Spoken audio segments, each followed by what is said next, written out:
Hey, what's up, you guys? DJMama here, and we're here to talk about my favorite Drytron win cons, strategies, and techs. Uh, I make this tier list and these little photos all by myself. I'll put the tier list down in the description, and then any Drytron players, let me know your favorite win con strategies and techs. And if I miss any, let me know down below. Like, comment and subscribe and do a lot of nice stuff. Let's get started. So in the first tier, we have the favorite, the staple, and an icon. The the strategies from years past and the multiple formats. What is my truly favorite Drytron strategy? And we're about to find out. Next one is funny. It's like, oh, this is just so comical. It's fun to do. It's also pretty good too. And then funny but hard to do. It's hard to pull off, but it's so funny if you get it all the way to work. Obviously, opening alpha, alpha, alpha zeta is can do basically anything still. Meh is like, it's okay, but it could be better. It's not technically as bad as anything, but it's just kind of meh. And then is just like we probably should have skipped this. Probably play yeah, we probably should have skipped this. So anyway, let's start with Ultimateness and 3 Ava. The first time Drytron was broke to all hell, and it was so good. Ava was such a cool card. I understand why it got hit to this deck got hit to holy hell, but this is just what you think of Drytron, the ultimate multi-negate combo mess fest. And yeah, it's great. 3 Ben 10, 3 Eva, and Ultimateness just sit there. Everybody like reciting kaijus. Dark Ruler was everywhere. So yeah, let's just say with that. Next up, Vanity Key. Vanity Key is another like icon, a staple really. Vanity Key Vanity's Ruler being searched by Ben 10, and then you have the Magic Key, like the 2 little Magic Key cards, like Bottos Buster and Unlocking to not lose to Dark Ruler. Pretty nice, really. So yeah, really a staple for me anyway.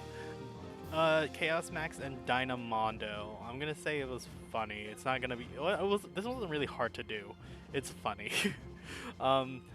Doing an Azathoth kind of play on your opponent's turn was made before, but this was good to do on Photon Hypernova. It did obviously suffer a lot to Bystials because Chaos Max was a dark and you can just Bystial the guy out, which is why I kind of didn't like it, but it was definitely funny. It definitely wasn't below these tiers. Arcana Force. So we're doing the world skip with like Fafnir and Beta and Gamma. Yeah, this is funny, but it's also kind of hard to do. Like when this is all available, like Maze of Millennia, when we had this available to us, it's hard to do. The turn skip is very, very funny, but getting to enough material to summon the world, get the tribute material for the world to turn skip fully is a little rough. And to not get like negated or interrupted during the way is very, very tough to do. Sometime around like 2021 or when Dragoon was insanely pricey. Dragoon was a decent boss monster for Drytron, especially when we had Verte. So you just do your Drytron combo, end on Verte, and then you make Dragoon. Very funny. Verte was so good for Drytron. It was another negate that we didn't have to play like the Ben 10 Eva stuff, because I think at this time when people were considering Dragoon, these cards would like hit on the ban list, so it wasn't too bad. This, however, I love this play. So you make Hulk off Diviner with Diviner and another card for Hulk, and you end on like Hulk and then a Scythe you searched off Ben 10 because it's a light fairy, and then you go Hulk into Wonder Magician, popping the Scythe, and you can use the Wonder Magician and the Scythe to go into Baron on your opponent's turn. Very, very funny card. Very funny combo. Took a lot of extra deck slots, 3 extra deck slots and a main deck slot, but it was funny. I do like it. It's not as good as Vanity Key or Ultimateness, but it was very, very funny. DPE, I think actually DPE was better than the Dragoon in Verte era, when Verte was legal, like during the based combos and all that, before Red Roxburgh's Dragon was like that 3. I think DPE was a little bit better than Dragoon for Drytron, because Drytron could still run a negate or 2 with like Mirage Lights, and then have DPE to pop stuff. And Celestial was actually very, very good in Drytron. So there's that.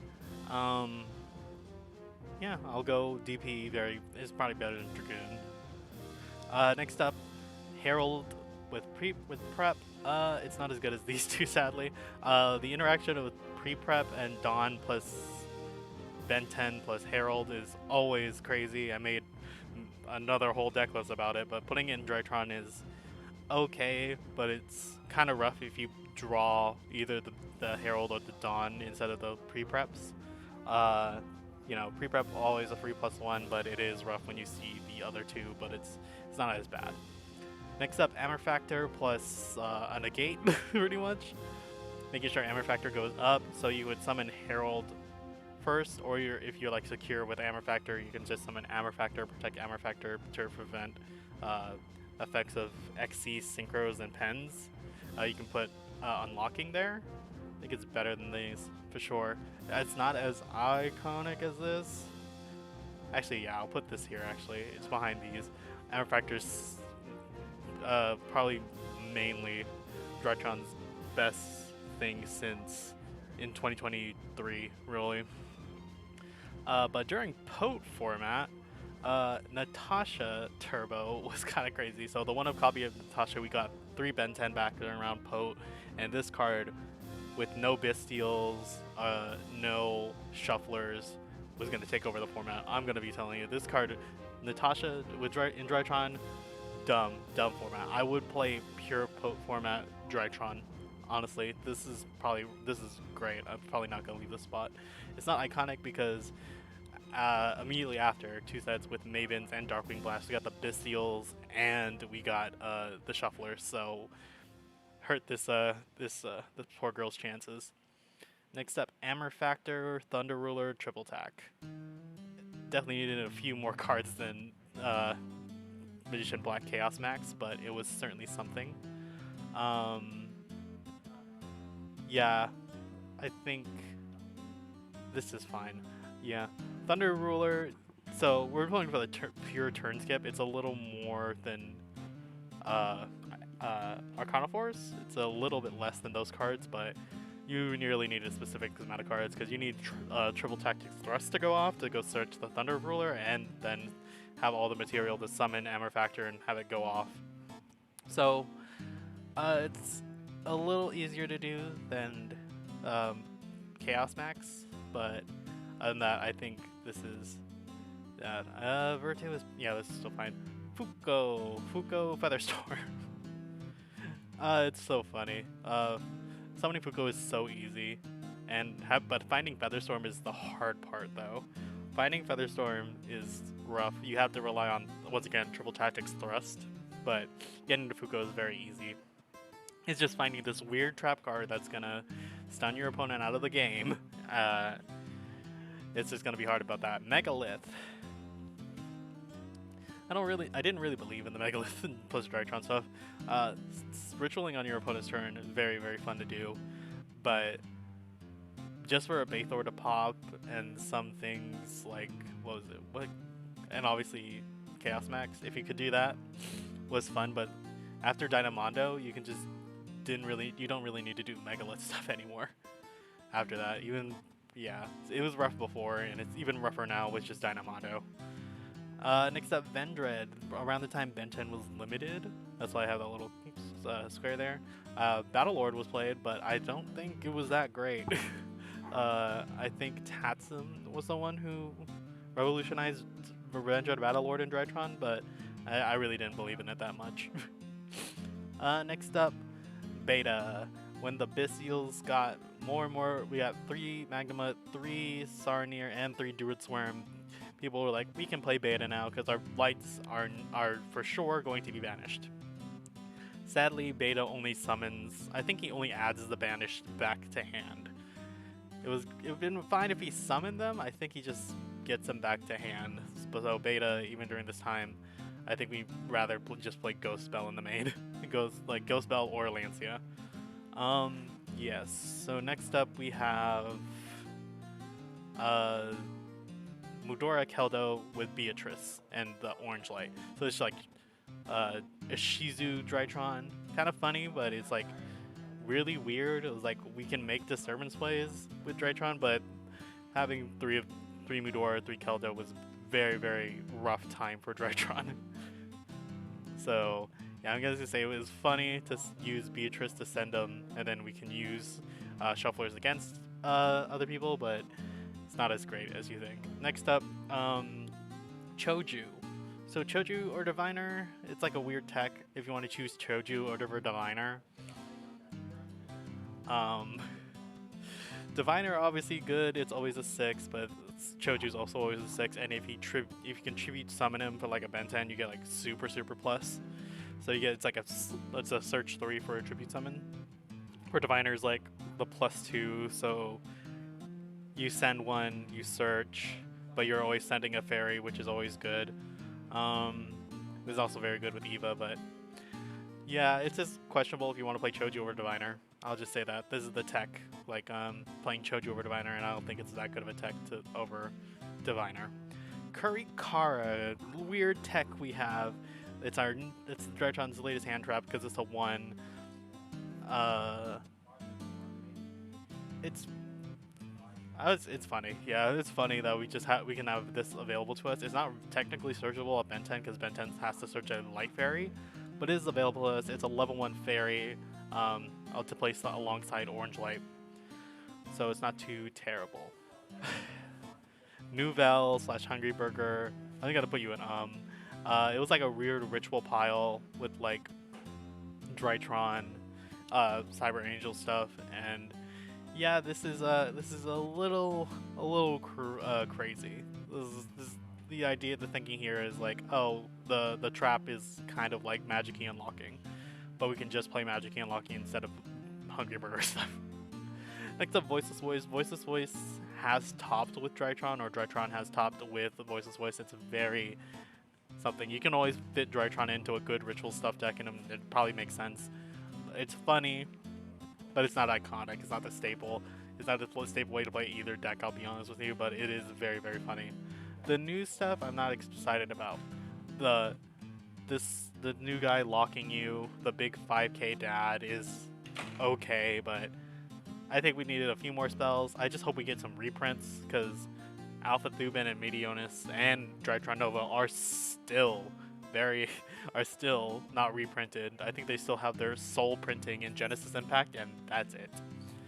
Alright, next up, Necros. This is something I did. I played Necros Drytron. I don't want to say I think it was only meh. This is the most meh, though. Is Megalith. Yeah, I'm gonna put it right here. That's fine at the end. Near the end anyway. It was fun. Brio, Unicorn, Kaleidoscope, and Arclight are very good. You can obviously play Trish Colossalus, and maybe a Valkyrus alongside this, but other than that, I don't think you need that much. I think Drytron on its own is much better than Necros Drytron, but yeah, it is what it is. Oh, the Master Duel. This is a Master Duel pick. When we had Union Carrier plus Bodos Buster and Dragon Buster Destruction Sword, oh, it was nasty. It was disgusting. This combo was hard to do, though. I wanted to put it in stable, but it was so hard to do, to find so much ritual material and so much material to summon Bodos Buster, Fafnir, Union Carrier, and keep the Bodos Buster out of your hand. It's a little rough, but I do like where it is. I do like it. This is probably my favorite funny but hard to do. In all honesty, this is the definition of funny but hard to do. Next up, Ritual Sank. This is a tech we had during Mystic Minds formats. We just played Ritual Sanctuary and Set Rotation because we did not want to deal with Mystic Mind ever. It was our out if Mystic Mind was popped on our when it's time to do the play. When we go second, we just see Sanctuary or set rotation, and we go Sanctuary and Fafnir, and we can choose which one can go to either one. And next up, instant fusion plus any level 1 fusion. It's funny. Obviously the best target is Millennium Obvious Restrict because it's a negate for like hand traps like Droll and Ash, which is cool. Instant fusion becomes like a called by. Also, it's a body for like Fafnir, which could be very funny, or another play like Anima. But yeah, I think this right here is, it's just kind of funny. That's all I'll say. So let me see if I can order this. I think